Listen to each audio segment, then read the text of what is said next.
자, 다음은 이제 테이블 반정규화의 마지막 단계인 테이블 추가에 대해서 살펴볼 건데, 이력 테이블 추가와 그리고 부분 테이블 추가, 이렇게 두 가지를 살펴보고 테이블 반정규화를 마치도록 하겠습니다.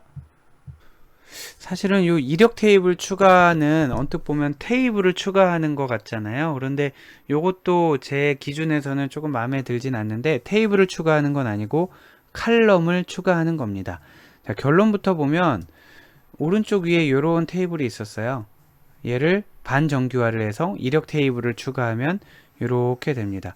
그럼 테이블의 개수 그대로죠. 테이블의 구조도 그대로입니다. 관계도. 달라진 게 뭐냐면 여기 칼럼이 추가된 거예요. 자, 여기 칼럼이 추가됐는데, 그렇게 보면 이력 테이블 추가와 이력 테이블 칼럼 추가가 굉장히 유사한 역할을 수행하는데, 요거 설명까지 마치고 나서 비교를 해보도록 할게요.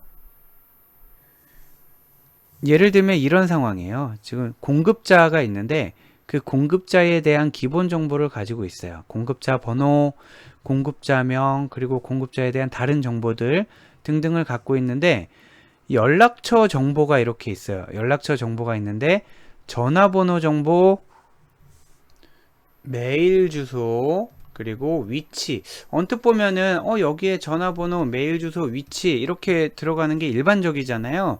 일반적인데 왜 저렇게 테이블로 뺐냐 하면 이력을 지금 관리하는 경우를 가정한 거예요. 즉 공급자가 이메일이 계속 바뀌어요. 그리고 위치도 계속 바뀌고 전화번호도 계속 바뀌어요. 그래서 어떻게 만들려고 하냐면, A라는 공급자의 첫 번째 전화번호는 000이었고요. 그 A라는 사람이 두 번째로 또 바뀐 게 000이고요. 이번엔 B라는 사람이 첫 번째가 000인데 또 A가 또 바꿔서 세 번째가 000. 이런 식으로 이력을 관리하겠다라는 거예요. 그동안 전화번호 변경 이력, 메일 주소 이력, 위치 이력.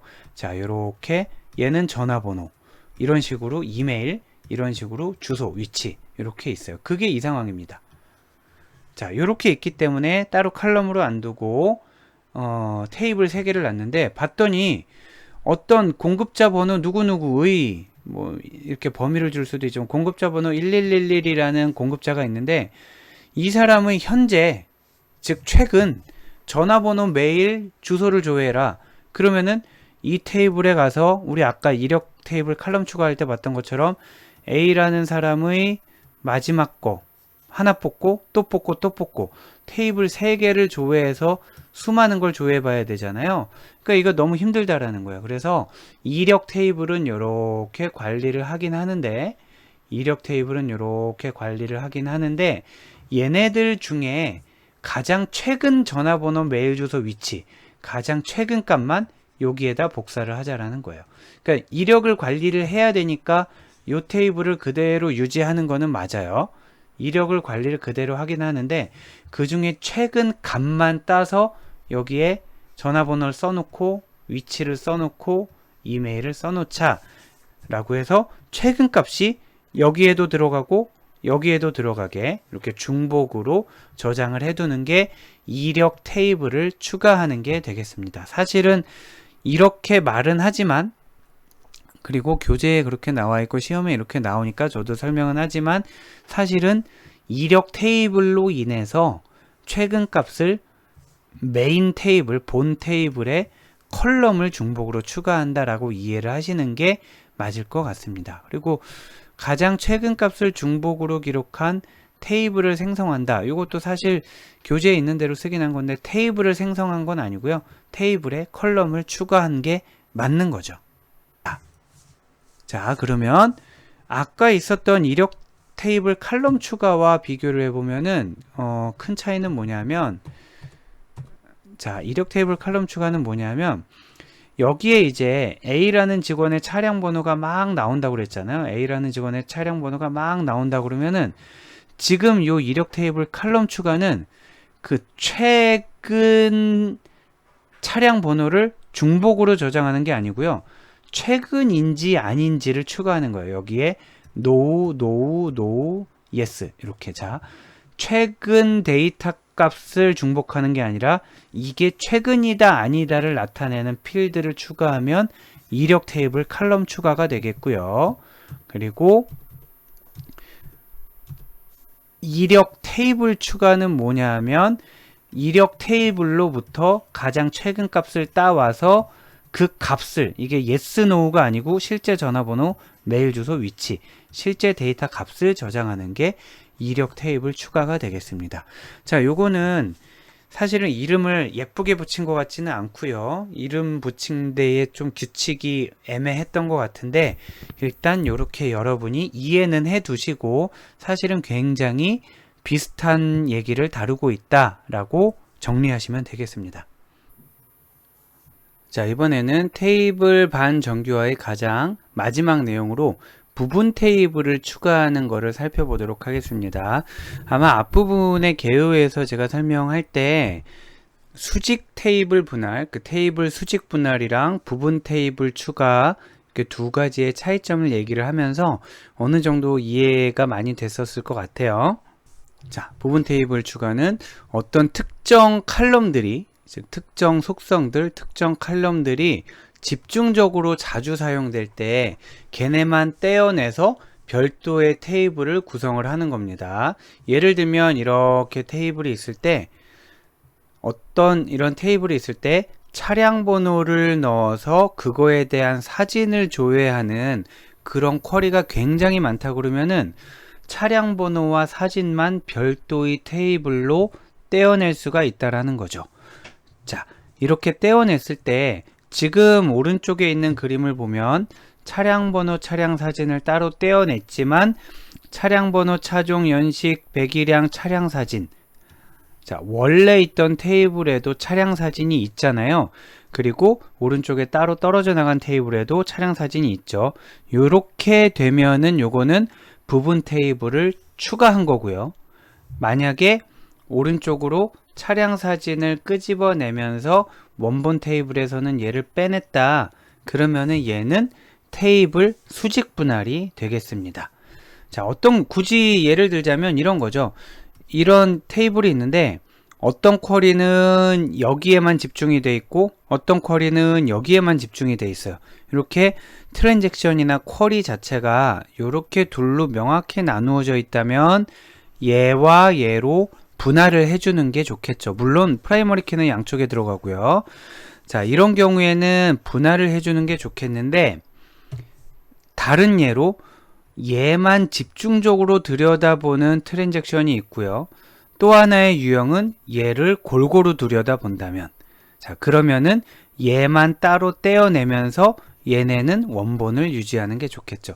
자, 그 어떤 경우에 무엇이 좋다라는 거를 이그젬플로 판단하기는 굉장히 어렵기 때문에 여러분은 결과를 보고 이게 지금 부분 테이블 추가인지 테이블 수직 분할인지를 구분할 수 있는 그게 더 중요할 것 같아요. 예를 들면은 지금 요 그림 차량 번호에서 지금 오른쪽으로 이렇게 간 경우 요거는 차량 사진이 따로 떨어져 나왔는데 원본에도 있네? 그러면 부분 테이블 추가인 거고요. 봤더니 차량 사진이 따로 떨어져 나왔는데 원본에서 없어졌네? 그러면 테이블 수직 분할이고 이렇게 구분하시면 되겠습니다. 자, 오랜만에 요 관계에 대해서도 한번 살펴보고 갈까요? 방금 전까지 여기 요 관계가 점선으로 돼 있어서 방금 제가 실선으로 고쳤고요.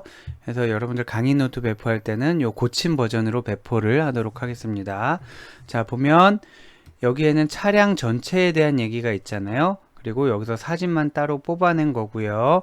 그런데 프라이머리 키가 오른쪽 동네에 가서 프라이머리 키 역할을 하기 때문에 얘는 식별자 관계이죠. 그러니까 점선이 아니고 실선이 맞습니다.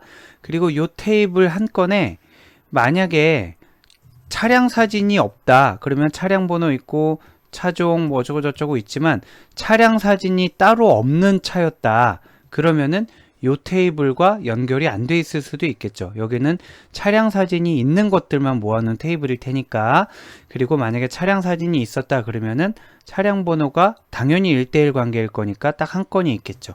그래서 양쪽 다 1대1 관계인 거는 맞는데 사진이 있다면 그 사진에 해당되는 여러 정보가 당연히 있을 거기 때문에 여기는 필수 관계고요. 여러 정보가 있지만 사진이 없는 차도 존재할 수 있기 때문에 여기 동그라미로 되어 있고 이러한 상황입니다. 자, 아까 비식별 관계로 되어 있던 거를 식별자 관계로 수정한 것 염두에 두시면 좋겠습니다. 자, 지금까지 우리는 칼럼 반정규화와 테이블 반정규화를 살펴봤고 이제 나머지 하나 관계 반정규화를 살펴볼 텐데 피터 첸 방식에서는 관계는 우리가 마름모로 나타냈잖아요. 그래서 만약에 피터 첸 방식에서 관계를 추가한다는 거는 마름모 하나를 추가한다는 게 될 거고요. 지금 우리가 배우고 있는 IE 노테이션에서는 관계는 선을 나타내는 거잖아요. 그래서 관계를 추가한다라는 거는 선을 하나 추가하는 게 되는 거죠. 자, 이렇게 생각을 하고 보시면 되겠습니다. 관계를 왜 추가하냐? 우리가 만약에 이렇게 볼 수 있을 것 같아요. 이렇게 돼 있는데 원래 이렇게 돼 있었는데 갑자기 이렇게 하나를 만들었어요. 이 부분이 새로 생겼어요. 그러면은 이게 관계 추가인가요? 그게 아니라 테이블을 추가하니까 자연스럽게 관계가 나오는 거는 관계 추가가 아니고 테이블 추가예요. 그게 아니라 지금 관계 추가에서 말하는 거는 테이블 개수는 변함이 없는데 관계가 늘어나는 거를 관계 추가라고 얘기를 하는 겁니다. 언제 쓰게 되냐면 조인을 통해서 정보를 조회할 수 있는데 조인이 너무 길게 가는 경우에 조인 경로를 줄이기 위해서 중복 관계를 추가한다. 딱 이 경우 하나입니다. 무슨 얘기냐 하면 아래에 있는 이그젬플이 아주 잘 나와 있어요. 보면 원래는 얘가 없었어요. 원래는 얘가 없었는데 어떤 쿼리가 있었냐면 배송건 하나에 대해서 배송번호가 있겠죠. 배송번호 1, 2, 3, 4가 있어요. 1, 2, 3, 4번 배송건에 대해서 고객 이름이 홍길동이라는 거를 찾아내기 위한 거예요. 자, 배송건에 대해서 고객명을 알아야 될 거 아니에요. 그래야 배송번호를 딱 넣으면 홍길동 고객님 하고 찾아갈 수 있을 거잖아요. 그게 지금 가능한가 보자고요. 여기 요 관계가 없었을 때도 가능한지 보면 배송번호를 알면 말이에요. 배송번호를 알면 이 테이블에 주문번호와 제품번호가 들어있어요. 그렇기 때문에 왼쪽 테이블에 가서 주문번호와 제품번호를 알 수 있어요. 여기는 이제 찾아갈 수 있다는 거예요. 또 이 주문 목록 테이블에 주문번호가 있기 때문에 여기서 위로 갈 때도 찾아갈 수가 있어요. 그리고 여기 고객번호가 있잖아요. 고객번호가 있기 때문에 또 이렇게 찾아갈 수가 있어요. 즉 배송번호만 알면 이렇게 찾아가서 고객명까지 찾아갈 수 있기 때문에 지금 얘는 아무 문제 없는 설계입니다. 자, 일단 거기까지만 아셔도 되는데 추가로 조금 더 깊은 내용을 하나 설명을 드리면 그 원리는 설명을 따로 안 드리고 결론만 설명드리면 얘가 지금 1대 n이잖아요. 얘도 1대 n, 얘도 1대 n. 그러면은 정보를 추적할 수 있는 것, 따라갈 수 있는 거는 n에서 1쪽으로는 추적이 가능합니다. n쪽에서 1쪽. 자, 그래서 n에서 1, n에서 1, n에서 1이잖아요. 그러면 n쪽에서 1로는 찾아갈 수 있고 찾아갈 수 있고 찾아갈 수 있어서 지금 얘 입장에서는 여기 있는 모든 정보를 찾아갈 수가 있어요. 이론적으로 그게 왜 가능한지를 보려면은 1대 n일 때 여러분들 우리 입문 시간에 배울 때 1대 n일 때 이쪽에 있는 프라이머리 키를 이쪽에 포린 키로 보낸다고 그랬잖아요. 그래서 여기 인질로 잡고 있는 거예요. n 쪽에서는 인질을 잡고 있기 때문에 포린 키를 아니까 프라이머리 키를 찾아갈 수 있어요. 하지만 반대쪽으로는 이루어지지 않습니다. 자, 아무튼 그거는 참고를 하시고요. 그래서 배송번호를 알면 쭉쭉 찾아가서 고객명을 찾을 수가 있는데 조인이 3번이나 일어나잖아요. 이게 너무 비효율적이다 라는 거고요. 그래서 굳이 없어도 되지만 여기에 관계를 하나 더 이어요. 자, 여기에 관계를 하나 더 이어.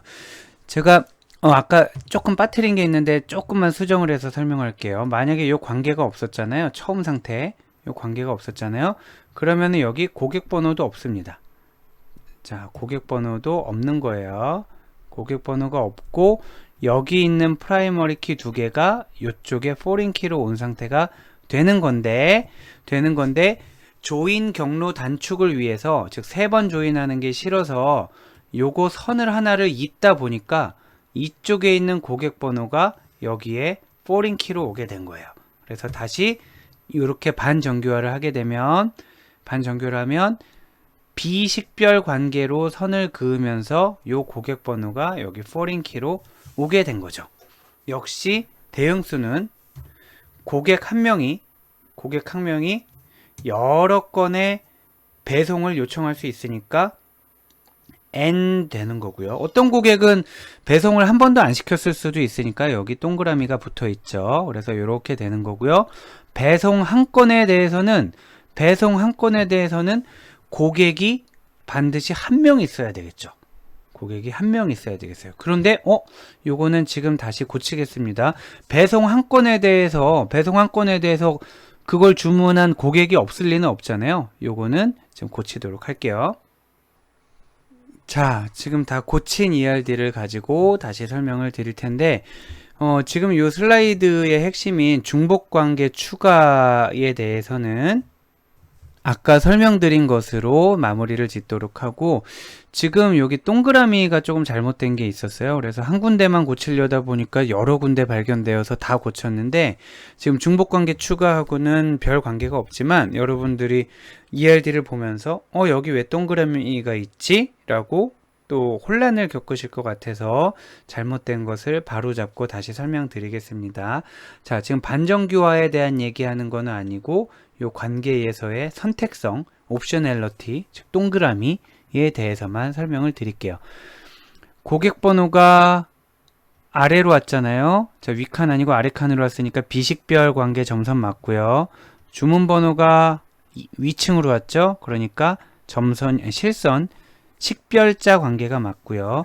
또 주문 목록에 있는 요 두 가지가 아래로 갔잖아요. 그렇기 때문에 비식별자 관계가 맞고요. 또 고객 번호가 아래층으로 갔으니까 비식별자 관계 맞아요. 그리고 차수에 대해서는 따로 설명 안 드리고 옵셔널리티만 설명을 드려볼게요. 하나의 고객이 주문을 한 번도 안 했을 수 있잖아요. 그러니까 동그라미예요. 그런데 어떤 주문이 고객 없이 이루어졌을 리는 없잖아요. 그쵸? 어떤 주문이 고객 없이 주문이 생기지 않잖아요. 그러니까 주문은 항상 한 명의 고객과 연결되어 있어야 돼서 동그라미가 없고요. 하나의 주문건에 주문 내역이 하나도 없을 수는 없죠. 물건을 하나도 안 사는 주문이 있을 수 없잖아요. 그래서 여기는 동그라미가 없고요. 또 요 주문건에 대해서 요 목록 한 건에 대해서 그 건을 일으킨 주문이 없을 수도 없기 때문에 여기도 동그라미가 없습니다. 그리고 주문 목록 하나에 대해서 예를 들어 A라는 주문의 1번 품목에 대해서 배송이, 지금 요 가정은 무조건 직접 수령하는 경우는 없고 무조건 배송이 있다라고 가정을 한 거예요. 그럼 각 건에 대해서 배송 번호가 반드시 연결이 되게 되고요. 그리고 각 배송에 대해서는 주문 목록이 반드시 연결되어 있어야 되니까 동그라미가 없는 거고요. 자, 전체 새로 추가된 걸 보면 하나의 고객이 배송을 한 번도 안 시켰을 수가 있으니까 동그라미. 근데 특정 배송에 대해서 특정 배송을 요청한 고객이 없을 수는 없으니까 여기는 동그라미가 없고, 네, 이러한 상황입니다. 여기서 좀 더 디테일하게 가보면은 만약에 모든 배송을 묶음 배송으로 한다. 즉 주문 한 건에 물건이 3가지가 있을 때 반드시 얘네가 한꺼번에 가야 된다 그러면 배송은 여기에 묶이는 게 맞을 거고요. 여기가 다시 만약에 그런 경우라면 요렇게 연결되어 있는데 요게 아니고 요렇게 연결이 되겠죠. 근데 그게 아니라 하나의 주문에 물건이 여러 개가 있는데 얘네가 다 개별적으로 배송될 수 있다. 그 상황을 가정한 게 지금 현재 요 ERD가 되겠습니다. 그림이 나온 김에 조금 깊은 얘기까지 해봤습니다. 자, 이렇게 해서 우리 반정교화에 대한 얘기는 마치고 이번엔 다른 이슈를 볼 텐데 인덱스의 조정을 살펴보도록 할게요. 이건 앞에 있었던 슬라이드인데 제가 잠깐 다시 방문했습니다. 뭐냐면 우리 지금 테이블 반정규화, 속성 반정규화, 관계 반정규화 다 배웠잖아요. 그런데 반정규화 하기 전에 이런 방법들이 있는지 검토를 해볼 수 있다고 했었죠. 그리고 이러한 방법들 중에 나머지는 다 언급만 했고요. 인덱스는 우리가 살펴볼 거라고 그랬잖아요. 순서상으로는 인덱스 조정을 먼저 고민해보고 그 다음 반정규화를 하는 거지만 우리가 지금 배우는 순서는 반정규화를 먼저 보고 그러면 인덱스 조정은 뭐야? 라는 거를 지금 보게 됐습니다. 자, 해서 인덱스 조정에 대해서 살펴볼게요. 자, 인덱스의 조정을 하기 위해서는 다시 인덱스의 조정을 통해서 성능 향상이 이루어질 수 있다는 것을 이해하려면 일단 인덱스가 뭔지 알아야 되잖아요. 책갈피 인덱스. 자, 인덱스가 뭔지를 알기 위해서 아래에 있는 상황을 가정해 보겠습니다. 자, 아래 우리 SQL문 자세히 안 배웠지만 기본 문법이니까 한번 알아보면 select from where 이렇게 되어 있습니다. 읽어보면 학생이라는 테이블에서 학번과 이름과 학년을 뽑아서 출력을 하는데 모든 사람을 다 뽑지 말고 학번이 3000 초과면서 5000 미만인 애를 뽑는 거예요.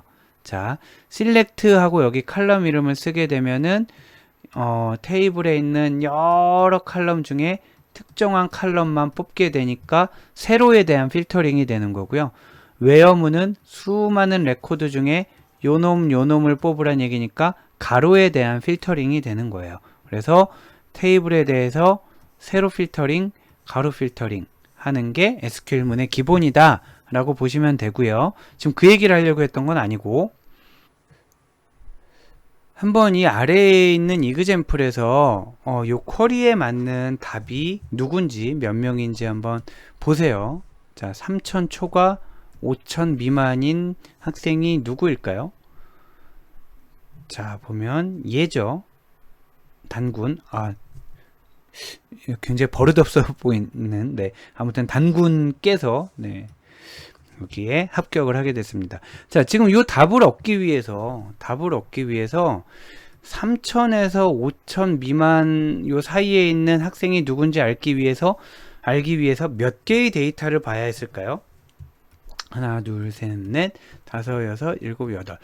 자, 왜 이런 일이 발생하냐 하면 관계형 데이터베이스에서는 이런 레코드들이 저장된 순서는 무작위라고 가정을 해야 되는 거예요. 자, 학번이 빠르다고 해서 먼저 저장되어 있으리라는 법이 없고요. 항상 이 순서대로 정렬이 돼 있으라는 보장이 없습니다. 그리고 학번으로 정렬을 해놨는데 이름으로 갑자기 쿼리를 던질 수도 있고 그렇잖아요.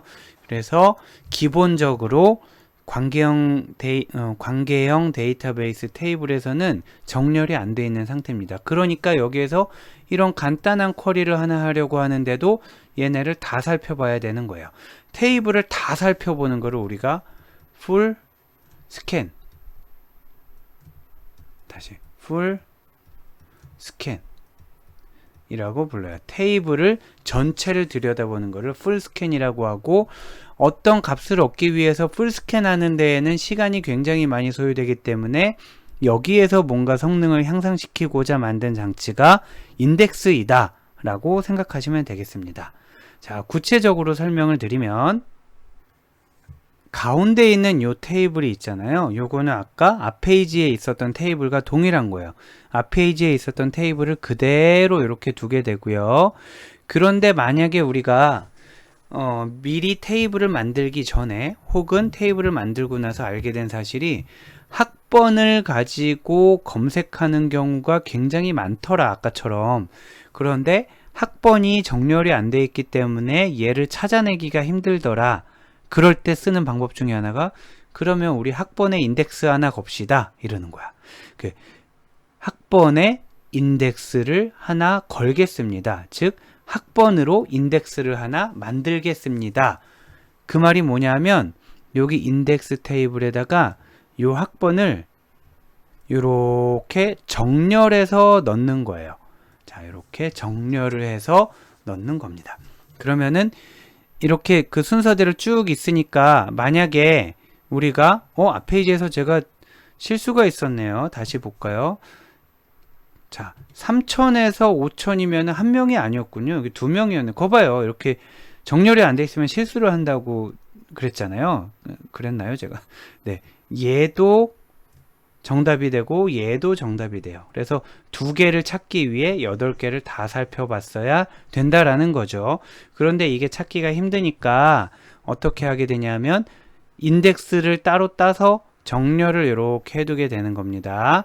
그러면은 3000에서 5000 사이가 어디쯤 있는지 우린 알잖아요. 대충 보니까 여기가 3000 부근이잖아요. 그러면 요 부분만 보게 된다라는 거예요. 요 부분만 봐서 얘는 3000, 얘는 아니네. 2000이네. 4000, 얘는 아니네. 5000이네. 그러면 요거 두 개 이렇게 찾게 돼서 3000이 원래는 어디 있었고 4000이 원래는 어디 있었고 이렇게 찾아가도록 하자라는 게 인덱스입니다. 그러면 조금 더 만약에 좀 더 컴퓨터적인 사고를 하는 학생이라면은 이런 궁금증이 생길 수 있어요.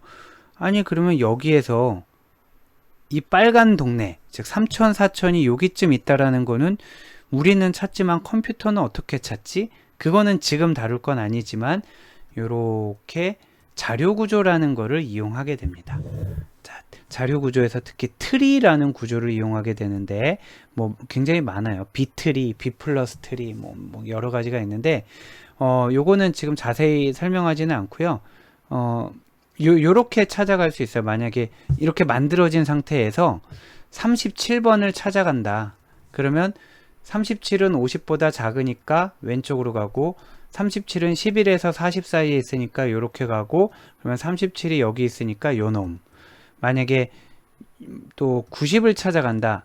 90은 50보다 크니까 요쪽, 90은 120보다 작으니까 요쪽, 이런 식으로 찾아가게 만드는 이런 자료 구조가 있는데 요거는 우리가 지금 배울 내용은 아니고요. 해서 이런 자료 구조의 힘을 빌어서 정렬이 돼 있는 애를 찾아가는 거는 찾아갈 수 있다고 치고 우리가 알아둬야 될 건 뭐냐면 검색의 조건으로 자주 사용되는 필드, 칼럼, 속성 같은 말이에요. 자, 검색의 조건으로 자주 사용되는 칼럼에 대해서는 인덱스를 생성한다. 인덱스를 생성한다는 건 이런 테이블을 만든다라는 거예요. 그래서 우리가 풀 테이블 스캔, 풀 스캔을 하지 않고 이렇게 찾아갈 수 있도록 하겠다는 거죠. 인덱스의 원리는 대략 이렇고요. 그러면 인덱스에 대한 특징을 살펴볼까요? 검색 속도의 향상을 위한 기술인데 테이블을 다 찾아보지 않고 지금 여기를 건드리지 않아요. 여기를 찾아보지 않고 여기를 찾아봐요. 그런 다음에 이 포인터를 따라서 원하는 데만 갈 수 있게. 하지만 그러면 학번에도 인덱스 만들고 이름도 인덱스 만들고 학년도 인덱스를 만들죠. 이렇게 하는 사람도 있는데 굉장히 그거는 무모한 짓입니다. 왜냐하면은 인덱스를 생성하는 것 자체가 요게 이제 로드가 걸려요. 왜냐하면은 여기에 이제 그 학번이 새로운 학번이 하나 들어왔어요. 여기로 치면 만약에 36번이라는 학생이 들어왔다고 쳐봐요. 36번이 여기 들어가야 되는데 세 칸인데 칸이 없잖아요. 그러면 뭐 일이 이사 가고 얘도 바뀌고 해서 값이 하나 추가되고 생성될 때마다 이 트리가 막 다 움직인단 말이에요. 그래서 인덱스된 필드를 업데이트할 때 시간이 증가하고요. 그리고 이런 인덱스 테이블을 관리하는 것 자체가 그러니까 시간도 낭비하게 되고 공간도 낭비하게 돼요. 근데 왜 인덱스를 만드느냐? 이러한 시간 낭비, 공간 낭비를 감수하고서도 검색 속도가 충분히 향상될 자신이 있을 때 그때 그 칼럼에 대해서만 인덱스를 만드는 거고 아무데나 인덱스를 다 만들어 두면은 뭐 하나 값이 바뀔 때마다 인덱스 업데이트 하느라 아무것도 못하게 됩니다. 우리는 근데 인덱스 건 적이 없는데요. 자, 우리가 프라이머리 키를 만들잖아요. 프라이머리 키를 만들면 자동으로 인덱스가 생성돼요. 프라이머리 키를 만들게 되면 얘를 가지고 뭔가 조건을 많이 걸겠군 이라고 DBMS가 자동으로 생각을 해서 우리가 별도로 크리에이트 인덱스라고 쓰지 않아도 원래는 크리에이트 인덱스를 써야 인덱스가 생성되는 건데 별도로 크리에이트 인덱스라고 하지 않아도 프라이머리 키를 만들면 자동으로 인덱스가 생겨요.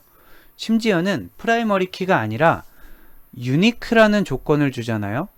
유니크라는 조건을 주면은 요 유니크라는 조건만 줘도 자동으로 또 인덱스가 생깁니다.